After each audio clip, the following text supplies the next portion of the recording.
रायगडमधील रोहा तालुक्यातील कुणबी समाज बांधवांनी विविध मागण्यांसाठी भव्य मोर्चा काढून शासनाचे लक्ष वेधले आहे।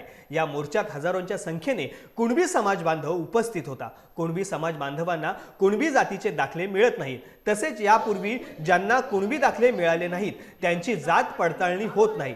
सर्व समाज बांधव जन्माने कर्माने कुणबी आहे। त्यांच्या समाजातील आणि आर्थिक स्तर मागासलेला असताना देखील समाजातील विद्यार्थ्यांना शिक्षणासाठी व नोकरीसाठी जातीचा लाभ होऊ न शकल्यामुळे समाजावरती अन्याय होतोय। 1967 ची जाचक अट रद्द करण्यात यावी व 1990 ची तरतूद करण्यात यावी व ओबीसी दाखले मिळावे। 100% कुणबी समाज बांधवांना जातीचे दाखले मिळावे अशी प्रमुख मागणी निवेदनाद्वारे मुख्यमंत्र्यांकडे करण्यात आली आहे।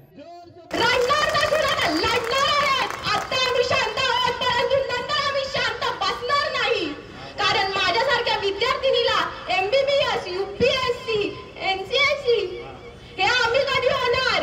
आम्हाला दाखले देण्याची जबाबदारी ही आता शासन आणि राज्यकर्त्यांची राहील। का मागण्या आमच्या मान्य केल्या नाहीत तर ह्या संपूर्ण रायगडमध्ये आणि नव्हे तर ह्या 7 तालुक्यामध्ये हा कुणबी हा मोठ्या प्रमाणात आहे आणि तो जर जागा झाला तर इथले शासन आणि इथले राज्यकर्ते यांना दखल घ्यावी लागेल। नसेल तर येणाऱ्या निवडणुकीमध्ये त्याची प्रचिती निश्चित कुणबी दाखवतील याची नोंद सगळ्यांनी घ्यावी, एवढंच मी या निमित्ताने सांगतो।